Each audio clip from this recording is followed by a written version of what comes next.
Chapter 14. Start with Naya. Sudan, 2009. For 3 days, the air around Naya's home was filled with the sound of the drill. On the third afternoon, Naya joined the other children, gathered around the drill site. The grown-ups rose from their work, pounding rocks, and drifted over too. The workers seemed excited. They were moving quickly as their leader called out orders. Then, whoosh! A spray of water shot high into the air. This was not the water that the workers had been piping into the borehole.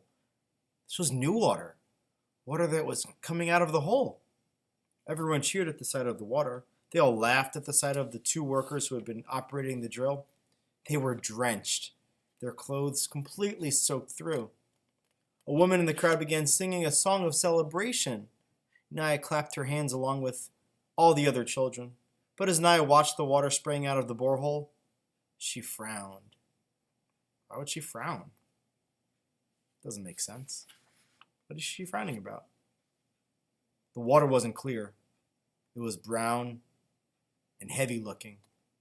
It was full of mud.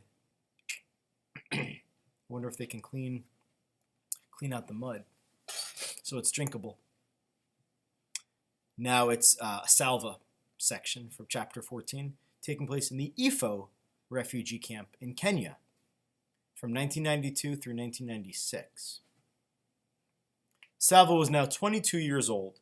Wow. For the past 5 years, he had been living in refugee camps in northern Kenya. First at the Kakuma camp, then at Ifo. Kakuma camp, that's the camp we looked at online the other day. I have a friend who does Skype calls with the Kakuma camp. First at the Kakuma camp, then at Ifo. Kakuma had been a dreadful place, isolated in the middle of a dry, windy desert. Tall fences of barbed wire enclosed the camp. You weren't allowed to leave unless you were leaving for good. It felt almost like a prison. I wonder if it's still that way if you're not allowed to leave at Kakuma. 70,000 people lived at Kakuma. Some said it was more, 80 or 90,000. That's a lot of people. It's more than Lucas Oil Stadium filled. They were families who had managed to escape together, but again, as in Ethiopia, most of the refugees were orphan boys and young men. Remember, they were the ones who were afraid and they left. They didn't want to get kidnapped by the soldiers. The local people who lived in the area did not like having the refugee camp nearby. They would often sneak in and steal from the refugees. Sometimes fights broke out, and people were hurt or even killed. After 2 years of misery at Kakuma, Salva decided to leave the camp. He had heard of another refugee camp far to the south and west, where he hoped things would be better. Once again, Salva and a few other young men walked for months. But when they reached the camp at Ifo, they found that things were no different than at Kakuma. Everyone was always hungry and there was never enough food. Many were sick or had gotten injured during the long, terrible journeys to reach the camp. The few medical volunteers could not care for everyone who needed help. Salva felt fortunate that at least he was in good health.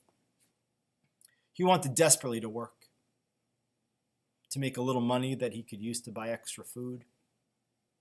He even dreamed of saving some money so that one day he could leave the camp and continue his education somehow. But there was no work.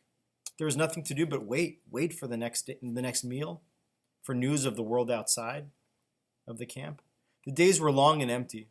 They stretched into weeks, then months, then years.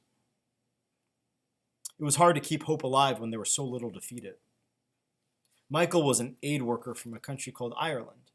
Salva had met a lot of aid workers. They came and went, staying at the camp for several weeks, or at most a few months. The aid workers came from many different countries, but they usually spoke English to each other. Few of the refugees spoke English, so communication with the aid workers was often difficult. But after so many years in the camp, Salva could understand a little English. That's the language the aid workers speak to each other. He even tried to speak it once in a while, and Michael almost always seemed to understand what Salva was trying to say. Who's Michael? I'm sorry. Michael was an aid worker from a country called Ireland. Salva had met a lot of aid workers. They came and went, staying at the camp for several weeks or at most a few months. The aid workers came from many different countries, but they usually spoke English to each other. That's where Michael is, sorry.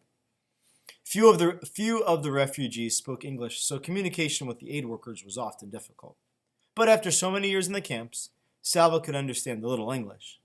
He even tried to speak it once in a while, and Michael almost always seemed to understand what Salva was trying to say. One day after the morning meal, Michael spoke to Salva. "You seem interested in learning English," he said. "How'd you like to learn to read?" The lessons began that very day. Michael wrote down 3 letters on a scrap piece of paper. "A, B, C," he said, handing the scrap to Salva. "A, B, C," Salva repeated. The whole rest of the day, Salva went around saying A, B, C, mostly to himself, but sometimes aloud, in a quiet voice. He looked at the paper 100 times and practiced drawing the letters in the dirt with a stick over and over again. Remember, he's 22 years old. He's learning the English alphabet. I bet in Sudan they have a different alphabet.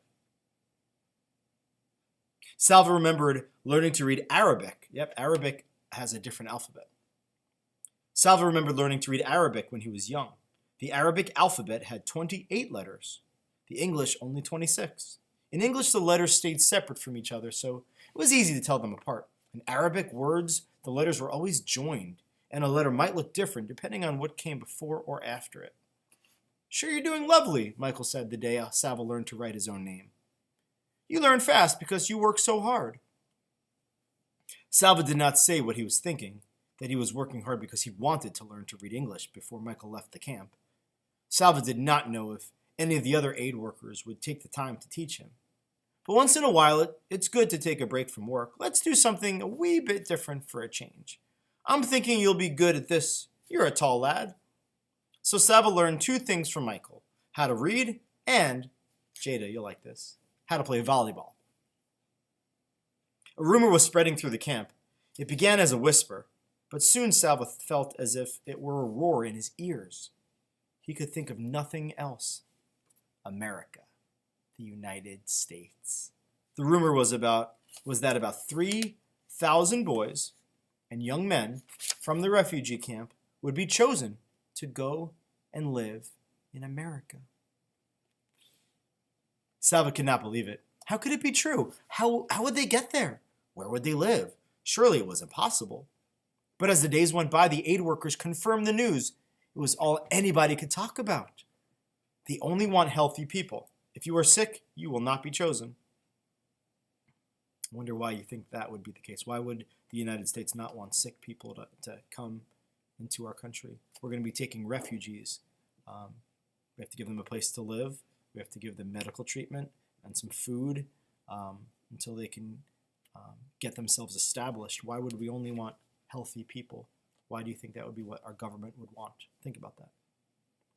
They only want healthy people. If you are sick, you won't be chosen. They won't take you if you have ever been a soldier with the rebels either.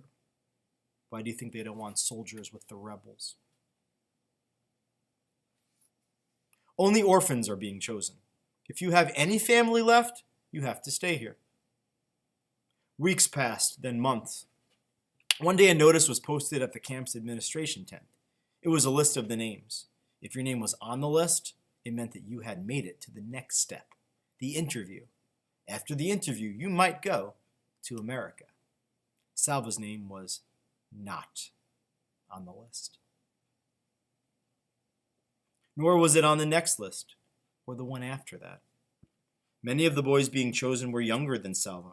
Perhaps America doesn't want anyone too old, he thought. Each time a list was posted, Salva's heart would pound as he read the names. He tried not to lose hope. At the same time, he tried not to hope too much either.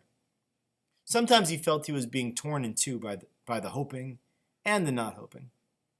One windy afternoon, Michael rushed over to Salva's tent. "Salva, come quickly! Your name is on the list today!" Salva leapt to his feet and was running even before his friend had finished speaking. When he drew near the administration tent, he slowed down and tried to catch his breath. He might be wrong. It might be another person named Salva. I won't look too soon. From far away, I might see a name that looks like mine. I need to be sure. Salva shuddered, shouldered his way. through the crowd until he was standing in front of the list. He raised his head slowly and began reading through the names. And there it was. Salvadut, Rochester, New York. Salva was going to New York. He was going to America. Yay. And that's the end of chapter 14. Oh man, it's a good. I like the way that ends. Oh, I hope it works out for him in America.